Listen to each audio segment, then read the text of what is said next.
A paz do Senhor. A leitura do Evangelho segundo Mateus, no capítulo 1. Livro da geração de Jesus Cristo, filho de Davi, filho de Abraão.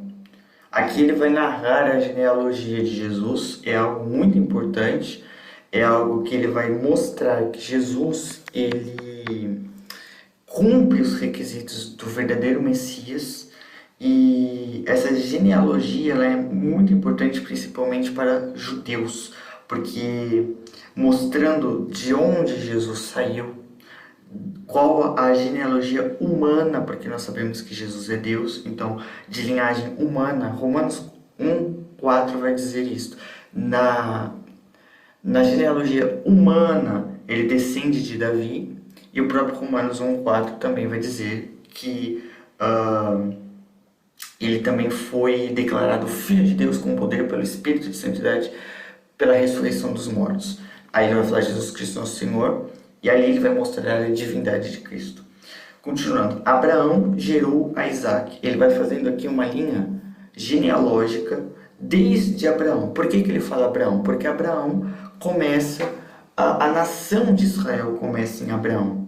Então ele começa de Abraão. Abraão gerou a Isaac. E Isaac gerou a Jacó. E Jacó gerou a Judá e a seus irmãos. Então, ou seja, Jesus ele descende de Judá. Por isso que o foco vai ser Judá. Nós sabemos que Jacó teve 12 filhos e uma filha. Mas Jesus saiu de Judá. Então o foco vai ser aqui em Judá. E Judá gerou de Tamar a Pérez e a Zerá. E Pérez gerou a Esrom, e Esrom gerou a Arão. É interessante porque aqui aparece uma mulher, Tamar. Tamar, ela era cananita, ela era gentil, ela não fazia parte do povo judeu. Mas ela é posta na genealogia como uma referência a que não somente as mulheres são importantes para Deus, mas também na ideia de que os gentios também, aqueles que não têm sangue judaico, aqueles que não vêm de Abraão, de linhagem sanguínea, eles também fazem parte do Evangelho.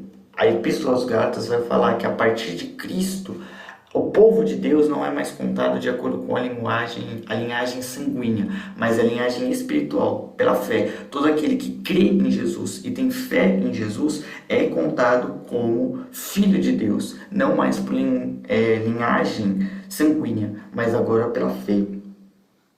E Arão gerou a Aminadab, e Aminadab gerou a Naasson, e Naasson gerou a Salmão. Versículo 5. E Salmão gerou de Raabe, a prostituta Raabe, que foi salva pela fé. Novamente, mais uma referência aqui aos gentios, na graça de Deus. A Boaz. E Boaz gerou de Ruth, que era moabita. Novamente, outra pessoa gentílica. A Obed. E Obed gerou a Jessé. E Jessé gerou ao rei Davi.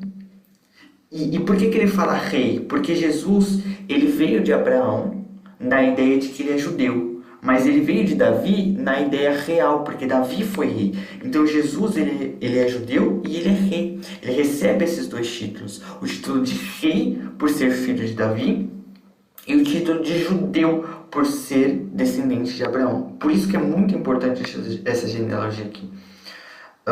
E o rei Davi gerou a Salomão de Urias. Então, daqui foi mulher de Urias. Então, quem foi a mulher de Urias? Foi Batseba. Nós sabemos que Davi pecou com Batseba, mas depois de o marido ter sido morto, a mulher ela ficou viúva do seu marido. Então, nesse sentido, depois que o marido morre, é permitido por Deus o casamento com outra pessoa, apenas depois do marido morrer. Então, nesse sentido, não foi condenado por Deus a relação entre Davi e Batseba. No primeiro momento foi porque Davi matou a Urias, e aquele ato em específico foi errado. Mas, tendo uma vez Urias sido morto e Davi ser arrependido e pagado um alto preço por conta disso, o casamento deles passou a ser legítimo. Porque Davi, mas tem uns porquês. Davi se arrependeu, ele pagou um alto preço, que foi a morte da criança, e não foi só isso não. Muitas outras coisas ele pagou também. Não foi só a morte da criança que foi o preço, não. Foi um preço altíssimo que ele pagou por conta disso. E Batseba também gostava de Davi. Então, como Urias tinha sido morto, houve arrependimento e houve também um castigo. Nesse sentido, então a relação deles foi abençoada por Deus. Mas isso aqui é apenas uma exceção e não pode ser tomado como regra e ser usado nos dias de hoje para fazer coisas erradas.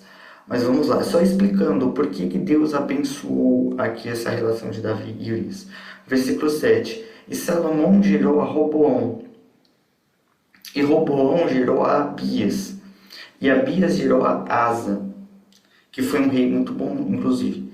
E Asa gerou a Josafá. O ruim é que Asa se corrompeu no final da sua vida. Ele passou a vida inteira servindo a Jesus, e no final da sua vida ele se corrompeu. O triste foi esse. E Josafá gerou a Jorão, e Jorão gerou a Uzias. E Uzias gerou a Jotão, e Jotão gerou a Acás. Acás foi um mau rei. E Acás gerou a Ezequias. Ezequias foi um bom rei. E Ezequias gerou a Manassés. Manassés, ele foi um mau rei. Mas Deus castigou ele e ele se arrependeu. Então, Manassés, ele se arrepende da sua maldade e se converte a Deus. E Manassés gerou a Amon, e Amon gerou a Josias. E Josias gerou a Jeconias. É interessante porque Ezequias foi um rei justo. Manassés foi ímpio, mas depois se tornou justo. Amon foi ímpio e Josias foi justo. Só que Jeconias foi injusto. Há um contraste aqui. E a seus irmãos, versículo 11, na deportação para a Babilônia. E depois da deportação para a Babilônia, depois dos 70 anos, Jeconias gerou a Salatiel, e Salatiel gerou a Zorobabel, que foi um importante líder na época do profeta Ageu, do profeta Zacarias, na reconstrução do segundo templo. Versículo 13. E Zorobabel gerou a Abiúde, e Abiúde gerou a Eliaquim, e Eliaquim gerou a Azor. E Azor gerou a Sadoc, e Sadoc gerou a Aquim, e Aquim gerou a Eliúde. E Eliúde gerou a Eleazar. Eleazar é... esse Eleazar aqui não é o sacerdote do Antigo Testamento não, tá? O sacerdote do Antigo Testamento, ele é da tribo de Levi, e ele era filho de Arão. Aqui, esse Eleazar aqui não é o mesmo sacerdote de lá não, tá? Eleazar gerou a Matã, e Matã gerou a Jacó, e Jacó gerou a José, marido de Maria. Então, novamente, aqui Maria sendo mencionada, aqui pela primeira vez. Aqui mais uma mulher sendo mencionada e pela primeira vez Maria aparece. Da qual, esse da qual, ali no grego, ele é um pronome relativo feminino, mostrando que Jesus, ele veio de Maria, tá? Porque alguns argumentam que foi José que gerou Jesus, mas o texto grego fala que foi Maria. Ali o original vai dizer que foi Maria, tá? E isso é extremamente importante, o fato de ter sido Maria, porque Jesus, ele mesmo não falava que ele tinha um pai. O único pai que Jesus sempre disse que ele tinha era Deus. Fora de Deus, ele nunca chamou. Você não vai encontrar um texto na Bíblia onde Jesus chama alguém de pai. Apenas Deus é chamado por Jesus de pai. Agora, Maria é diferente. Maria, a própria Bíblia fala que Maria era mãe de Jesus. Então, há uma diferença aqui. Mas Maria, ela apenas foi usada por Deus no sentido de ser uma serva, como todos os outros, como Noé, como Abraão e como muitos outros foram agraciados por Deus. Maria não merece culto, Maria não é maior do que Jesus, Maria não pode ser idolatrada. Ela teve um papel fundamental, assim como Davi, assim como Salomão, assim como diversas outras pessoas também tiveram papéis muito importantes e não merecem ser adorados. Pedro, Tiago, João e os outros apóstolos também foram, Paulo, Barnabé, também foram pessoas importantes. Receberam a graça de Deus, tiveram ministérios importantes e nem por isso são idolatrados e nem merecem também. Pedro, quando se ajoelharam diante dele, o próprio Pedro disse: não faça isso, porque eu sou um homem, adore apenas a Deus. Então Maria, nesse sentido, ela tem a missão de cuidar de Jesus, do Jesus humano, porque Jesus tem duas naturezas, da qual nasceu Jesus, que se chama o Cristo. Ele é o Messias, ele é o ungido, ele é Deus, de maneira que todas as gerações, desde Abraão até Davi, são 14 gerações, e desde Davi até a deportação para a Babilônia, 14 gerações. E desde a deportação para a Babilônia até Cristo, ou seja, o Messias, 14 gerações. Aqui, alguns argumentam que existe o que é chamado de gematria no hebraico. E é importante, porque o hebraico ele é muito importante, a cultura judaica, essas questões, elas são importantes. É claro que nós também temos que saber usá-las direito para que a gente não se torne um judaizante, mas elas são importantes sim, principalmente no Antigo Testamento, para que a gente possa compreender o fundo histórico dos temas. Mas eu vejo aqui nesse versículo 17 não uma gematria hebraica como alguns argumentam. Eu enxergo aqui no versículo 17 uma cronologia.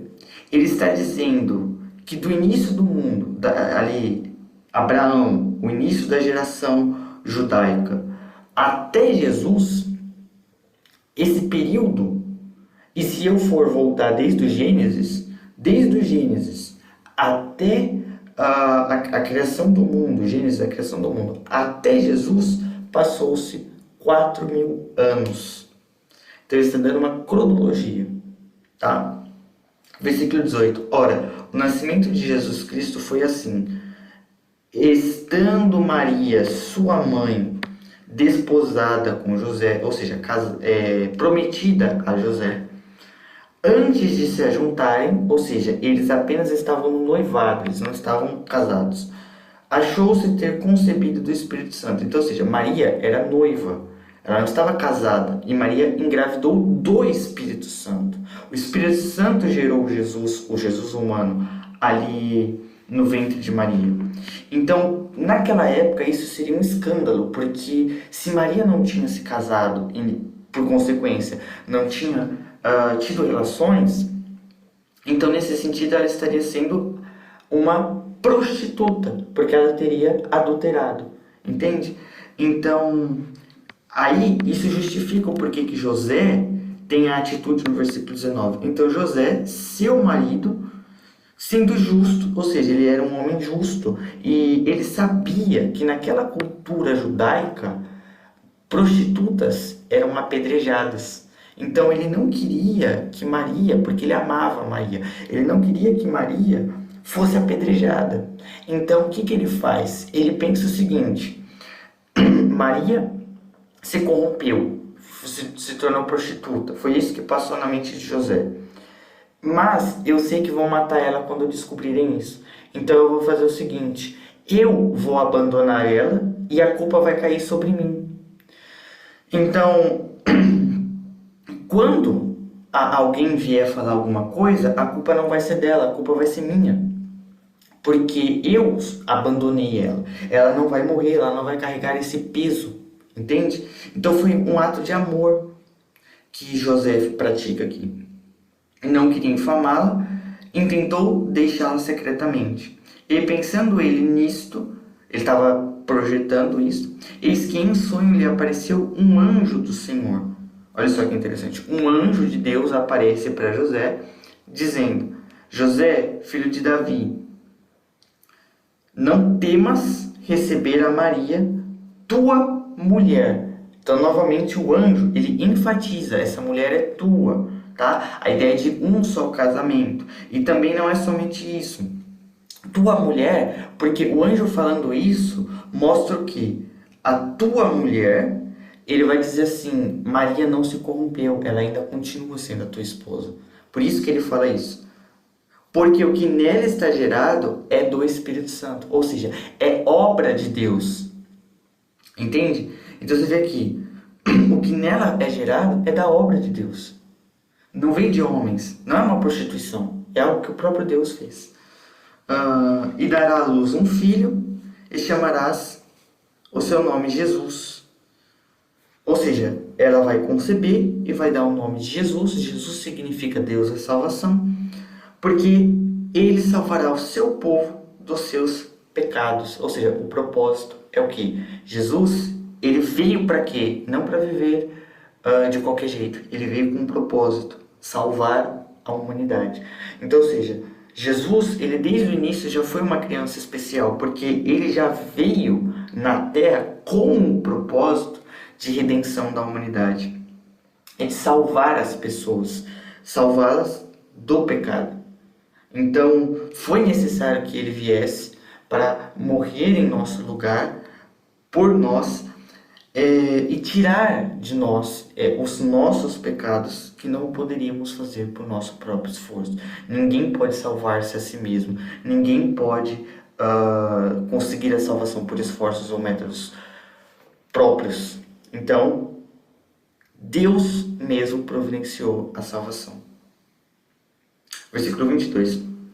E tudo isto aconteceu para que se cumprisse o que foi dito da parte do Senhor pelo profeta, dizendo. Então, o próprio Deus disse através do profeta Isaías o que? Eis que a virgem conceberá e dará à luz um filho. Ele está falando que o nascimento de Jesus foi profetizado por Isaías, tá? A virgem aqui, no hebraico, é Alma. Alma significa uma moça, uma jovem. Só que ela é uma moça jovem que é virgem, porque ela não atingiu ainda a idade de se casar. Por isso que ela é chamada de jovem ou de moça. Entende? Então, quando a Septuaginta traduziu por parfenos, que seria virgem, ela o fez perfeitamente. A virgem conceberá e dará à luz um filho. Que filho? E chamarão o seu nome Emanuel. Alguns argumentam aqui que o nome de Jesus é errado, porque o verdadeiro nome de Jesus deveria ser Emanuel. Mas Emanuel é uma palavra hebraica, Emmanuel. Emmanuel significa Deus conosco. Deus está conosco. Deus é conosco. Então, não tem nada de adulteração aqui, como alguns argumentam. A Bíblia ela é perfeita, ela não foi adulterada. O que eu tenho aqui é a indicação de divindade de Jesus. Deus está conosco. O versículo 24. E José, despertando do sono, ou seja, ele acorda daquela visão, fez como o anjo do Senhor lhe ordenara. Então, ou seja, o próprio Deus deu aquela ordem para ele, através de um anjo, em sonho, numa visão, e ele obedeceu. E recebeu a sua mulher. Importante aqui, ele recebe a sua mulher. Por que ele recebe? Porque ele entendeu que aquilo era obra de Deus e não obra da carne. Ele entendeu que Maria era a mulher dele. Ele não a conheceu, ou seja, teve relações sexuais, até que deu à luz a seu filho, o primogênito. E pôs-lhe por nome Jesus. Então percebe que ele vai falar assim, que José, ele somente teve relação sexual com Maria depois do nascimento de Jesus. Foi uma gravidez totalmente pura, totalmente santa, sem contaminação humana. E você pode ver que Maria depois teve uma vida normal, como uma mulher normal, ela engravidou, ela teve outros filhos, como José. Mas você pode ver o primogênito, o primeiro, tá? Agora, depois vieram outros e colocou o nome de Jesus, ó, e pôs-lhe por nome Jesus. Você percebe que Maria não coloca, nem Maria nem José colocam o nome de Jesus de Emanuel, porque eles entendiam, eles mesmos entenderam que o que o anjo disse acerca de ser chamado de Emanuel era um título, era um atributo de divindade. Não era algo, um nome próprio. Deus está conosco. Era um título de divindade. Entende? Então você pode ver que o nome foi Jesus, que significa Deus é salvação. Então, basicamente, aqui o capítulo 1 de Mateus 1, os comentários seriam esses: o nascimento do Jesus humano, a revelação de que ele é Deus e o propósito no qual ele veio a este mundo. Qual foi o propósito? Redimir a humanidade, perdoar os pecados, salvar-nos da nossa condenação humana e nos levar a Deus, porque o homem ele se afastou de Deus por conta do pecado e da constante corrupção em que há nele, e por conta disso necessitou-se de que alguém tivesse que pagar por esse preço. O salário do pecado é a morte, diz Romanos 6:23. Então, a consequência pelo pecado da humanidade deveria cair sobre alguém, e que deveria ser sobre nós, mas cai sobre Jesus, porque Jesus, ele toma a condenação para si. Ele se faz maldição. Os nossos pecados nos amaldiçoam, nos tornam malditos, nos tornam separados de Deus. Eles nos fazem ser apáticos a Deus, pessoas que não querem saber de Deus. Quando Jesus morre, então ele toma sobre si a nossa condenação, as nossas dores, as nossas enfermidades espirituais, que ele está falando de enfermidades espirituais. O nosso pecado, então, é expiado através da cruz de Cristo, do sacrifício que ele fez ali. Então, é por isso que somente em Jesus nós podemos alcançar salvação. Nenhum outro homem, nenhuma outra pessoa fez o que ele fez. O sacrifício dele é único e cumpre todas as exigências que deveria cumprir, tanto de ser o Messias, tanto de expiar o pecado. Até porque no Antigo Testamento Deus tinha dado o cordeiro como um animal de expiação de pecados. No Novo Testamento, o cordeiro de Deus é Jesus. Jesus é o cordeiro de Deus. O próprio Evangelho segundo João, capítulo 1, eu acho que no versículo 29, vai dizer que eis aí o cordeiro de Deus que tira o pecado do mundo. Entende? Do mundo. Mundo são as pessoas, de todas as pessoas. Ele carrega, ele tira o pecado de todos. Todos os que creem, obviamente. O sacrifício de Cristo, ele é efetivo para todas as pessoas. Todas as pessoas podem ser salvas, mas só serão salvas, só serão redimidas, só serão purificadas aqueles que crerem. Então, é basicamente isso. Ele morreu por todos, todos têm chance de vir a Cristo. E somente aqueles que realmente se rendem a Ele, se arrependem, entregam a sua vida a Cristo, podem então desfrutar da bênção que é o Evangelho, as boas novas. O Evangelho significa boa notícia. Então, nesse sentido, somente estes têm então a oportunidade de ser salvos, porque creram. A salvação é inteiramente pela fé e não por nossos méritos. É por isso que ninguém pode chegar no céu dizendo: eu estou aqui porque eu mereço. Porque os seus pecados que te levavam para o inferno foi jogado em Cristo. Basicamente, Jesus pagou o preço por você. Ele não precisava fazer isso. Ele fez por amor. Então você tem uma eterna dívida de gratidão a Ele. Você deve essa gratidão a Ele. Porque é como se você tivesse uma dívida enorme e não pudesse pagar. E chegasse na sua casa querendo todos os seus bens, matar você, sabe? Te vender, vender tudo que você tem para pagar essa dívida. Chega alguém e paga essa dívida para você. Ele tira todas essas suas preocupações.